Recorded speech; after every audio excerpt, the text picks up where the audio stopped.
I've always been very concerned about balance and harmony. As an interior designer, you look at that from a visual point of view, but Feng Shui brings an energy into it. Qi manipulators can be many things within a space. Their basic purpose is to redirect energy within a space. What I had to do was create the flow by using the furniture and let it mingle around this working station area so that she would benefit from the qi.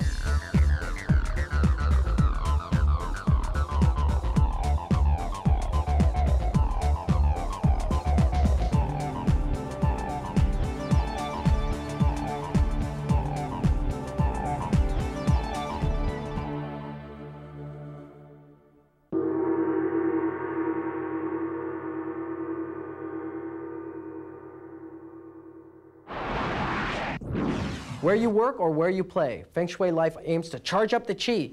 I'm Phil Guerrero. Now, throughout our travels, we've seen homes, businesses, and communities who've discovered the powers of good energy. And it's these people and places that make reporting on Feng Shui such an easy task. Here's our first story.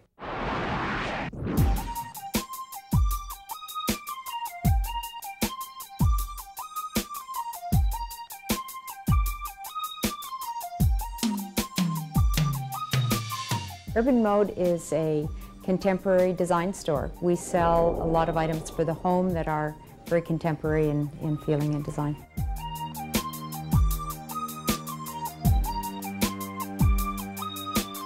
Feng Shui to me is a way of life. It's harmony, it's balance. It's not a trend. It's very ancient, but it's utilizing it in a very contemporary way. You know, it's a style of living.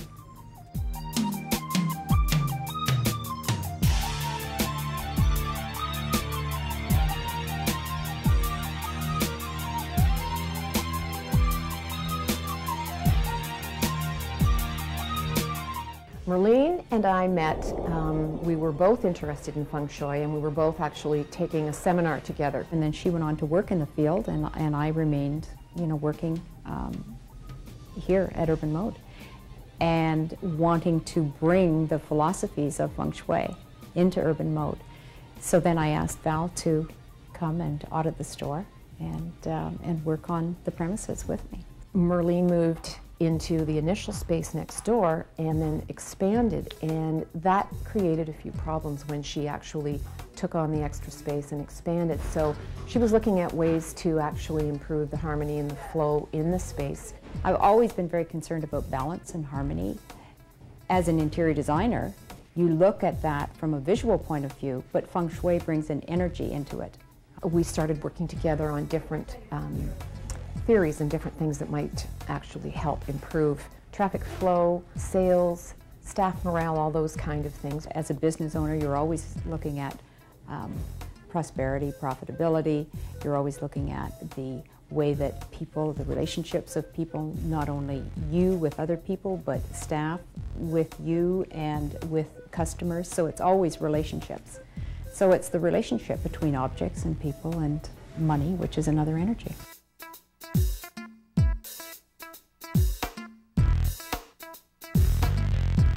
The minute that you start to change the space, you actually change the birth date of a building. And it has a number of different effects. It can then reallocate where good sectors are within a building. So that all had to be looked at and addressed.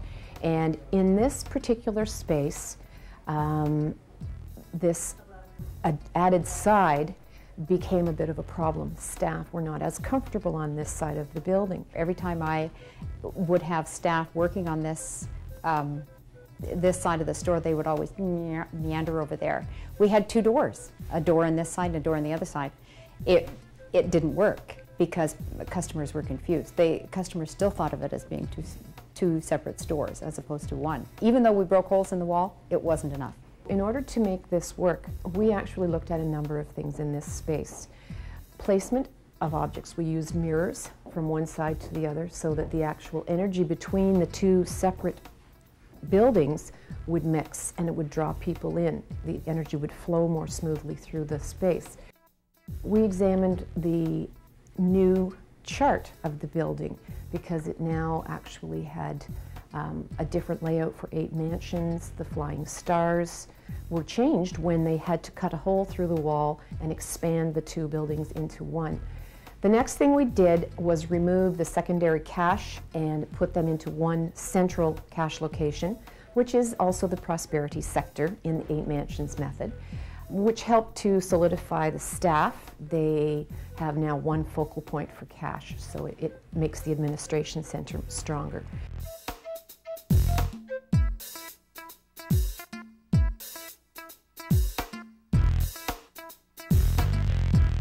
Another problem that was a concern was the lower showroom level.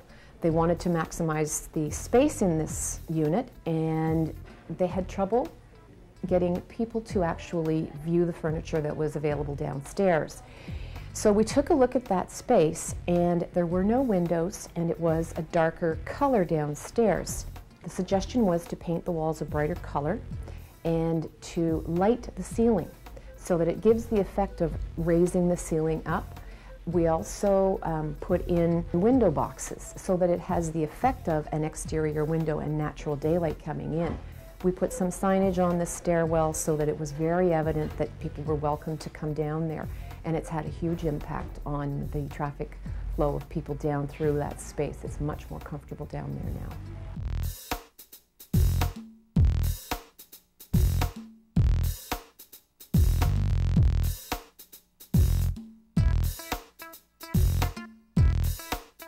The 3rd level was also being used as showroom space, and similar to downstairs, it was to move people through the building.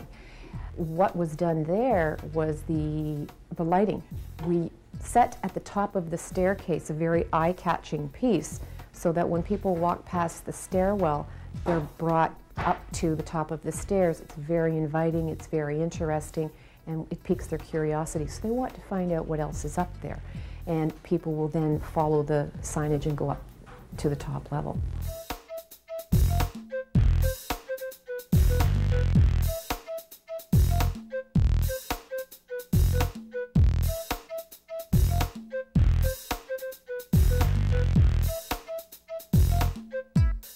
Since the remedies have all been put into place, Marlene was very good about actually following everything to a T. She has made the comments that yes, she does notice improvement in morale in staff, that when there are fresh flowers, for instance, brought into the space, sales are better. It's more inviting. People move through the space much more smoothly. The loft upstairs and the showroom downstairs have a higher traffic volume than they did previously. What I find in retail, and because we're in a very fast-paced business, product keeps moving, people keep moving. It's always important to keep remembering the fact that you have to have the flow. It's very easy to allow things to get cluttered, and it's all of a sudden then you realize, oh, this isn't working, you know, let's change something. There's always a new energy in the store as soon as we have someone come in and change things and redisplay and all of those things. So it makes a huge difference.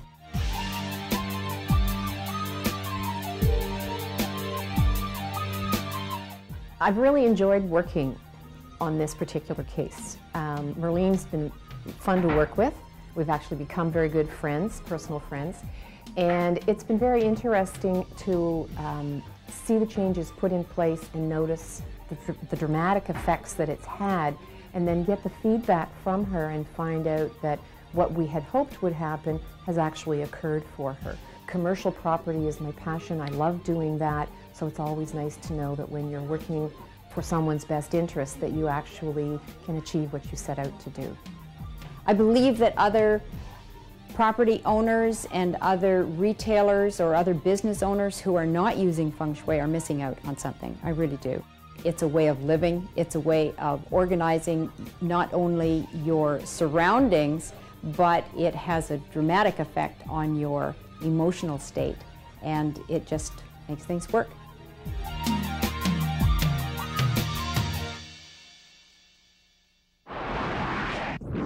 To test your Feng Shui savvy, why not log on to our website at www.fengshuilife.tv, and there you can test your skill. While we're on the subject, here's today's FSL question. Now, according to Feng Shui, what's the first place you take care of? Your toilet, your stove, your entranceway, or where you store your chopsticks? Stay with us for the answer.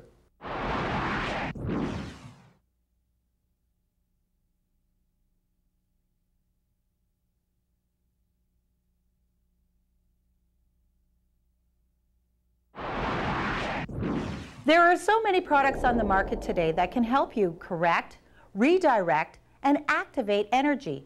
So many products that it may be overwhelming to choose just the right one.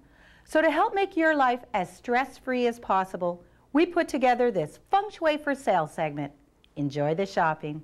The important thing to know about any cure that's selected in any situation in a home or commercial space is that it's the object that you choose as the person that the audit's being conducted for. It has to be something that you love to look at. It has to be something that fits the decor in your opinion. And it should most typically be something that you already have within your own space.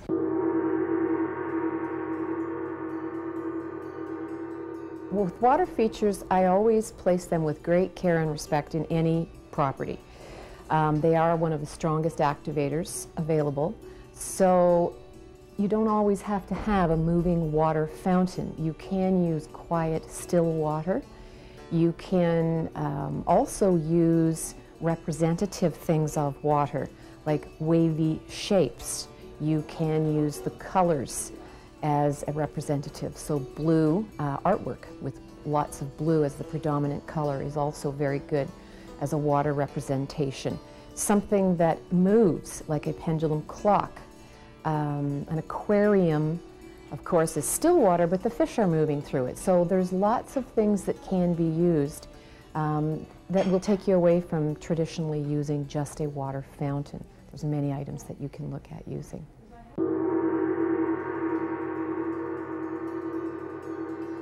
There are many instances where real fire is not practical or safe if there's young children at home or if it's in a public commercial space.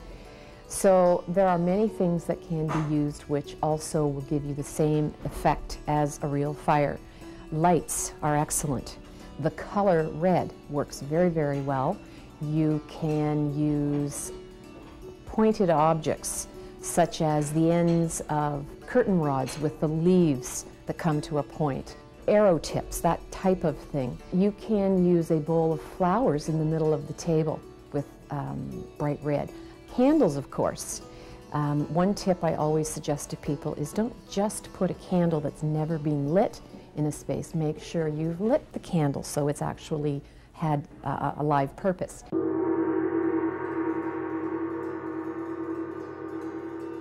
Metal is the element that will drain earth.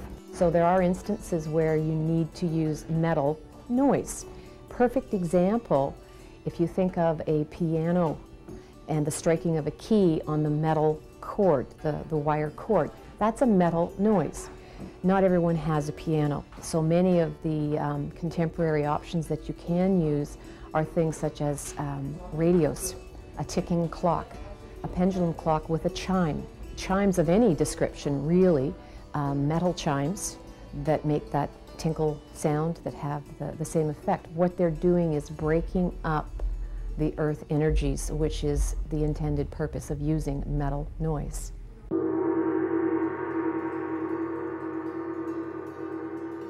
Chi manipulators can be many things within a space. Their basic purpose is to redirect energy within a space. They can be wall screens. You can use mobiles. There are many, many things that can be used. The basic intent here is to change the traffic pattern in a room. If energy is streaming straight through a space and you don't want it to, put something in the path and it automatically will bend that flow and create a meandering stream, which is a far more advantageous situation.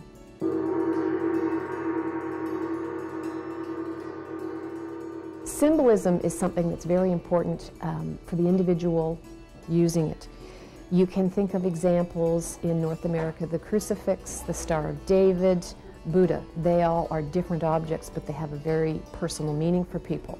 You can do the same thing with objects around you. Artwork can become a symbolic cure. You can also use some of the traditional things associated with Feng Shui, which would be dragons, the three-legged frogs, wind chimes, those type of things. They all have a purpose, but symbolism is usually something that is much more a personal type of cure, and there's a lot more intent and spiritual belief put into a symbolic cure than there may be in other cures that are available. Now, once again, the FSL question. It was, according to Feng Shui, what's the first place you take care of?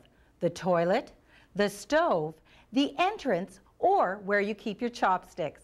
Now, if you enjoy testing your Feng Shui knowledge, drop by our site at fengshuilife.tv and take the FSL quiz.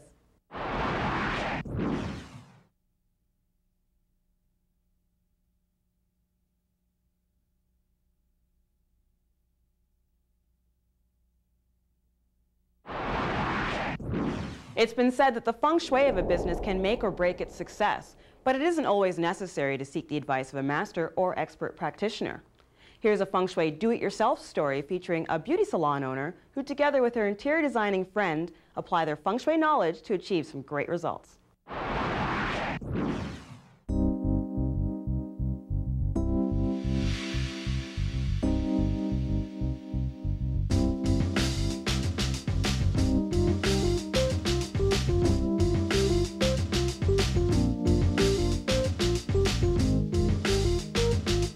The name of my salon is called Inside Out Salon, and there's a cute story attached to that because I was still at my other salon and my designer friend Diana came in to see me one day and surprised me with a beautiful envelope.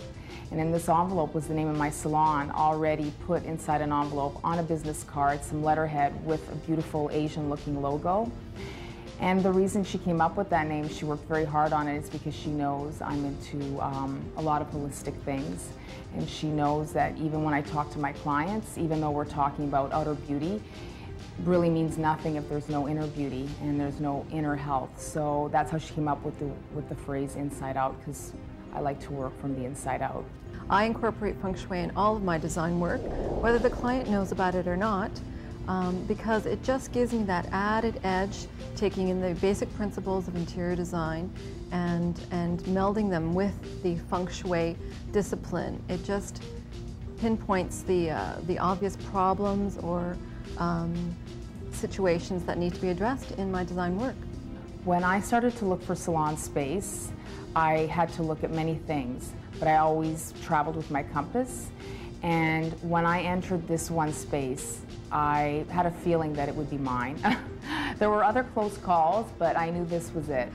When Loretta approached me to feng shui her salon, I was really excited because she had been looking for quite a long time and she found the spot that she felt was the best. So just to come in here and put all the elements together to benefit her was an exciting project, because I've known Loretta for such a long time, and the purpose of feng shuiing this environment, her work environment, was to benefit her.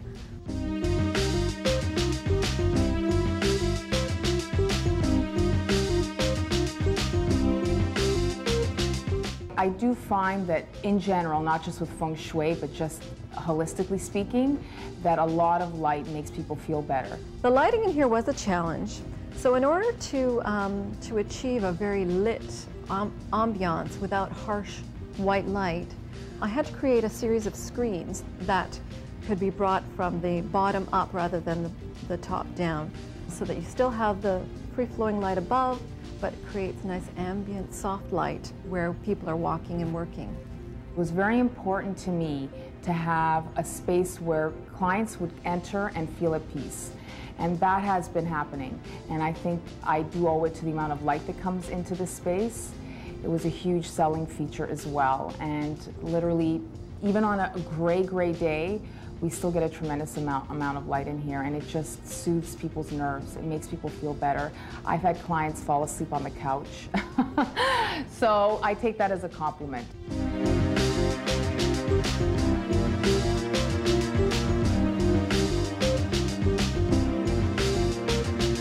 I had to create sections in this space that will allow for the working area, the lounging area, and the wash-up area. And so what I had to do was create the flow by using the furniture, by using the screens that I designed, and let it mingle around this working station area so that she would benefit from the qi. And as it continued to mingle, it would go through this area, which is the lounging area, and then back over there towards the working wash-up area. I've never really met someone who can use space the way she can. She brings in the aesthetic aspects and the logistical aspects, and she marries them together. It's quite incredible. She's actually designed the bamboo screens in here that you see. It was very important to continue with the circular motion of the qi that was mingling in the area.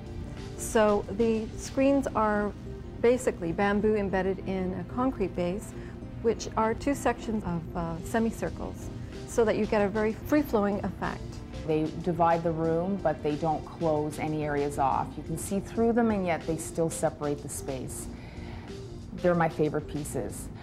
But we also made a lot of things. She's incredible at that. We couldn't find mirrors, so we made the mirrors. She also found incredible pieces like the front desk, which almost every client comments on because it's just very welcoming. Again, as you can see, it's extremely round, no jutting corners. We couldn't find a coffee table. We're still looking, so we made one. And it'll tie us over. Again, we wanted the round element. We didn't want children or adults bumping into corners.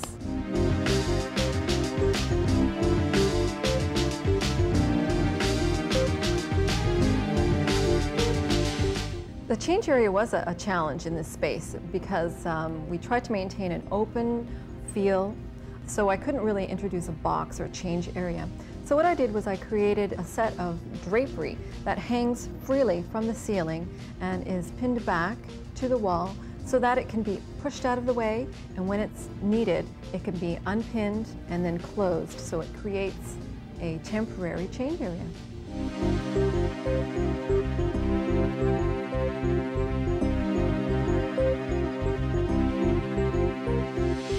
To me, Feng Shui is not just a trendy thing.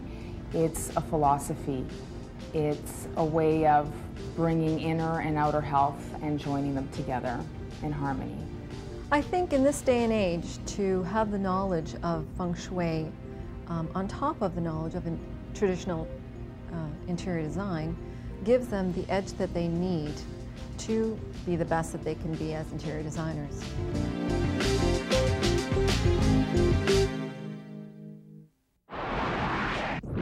Well, we've said it before and we'll say it again. It doesn't matter what level of Feng Shui that you're at. What's important is that you started the journey. Now let's answer our FSL question. According to Feng Shui, what's the first area you should take care of? The toilet, the stove, your entrance, or where you put your chopsticks? Well, the answer is your entranceway. If you make your entrance welcoming, Qi will want to come in. Thanks for watching.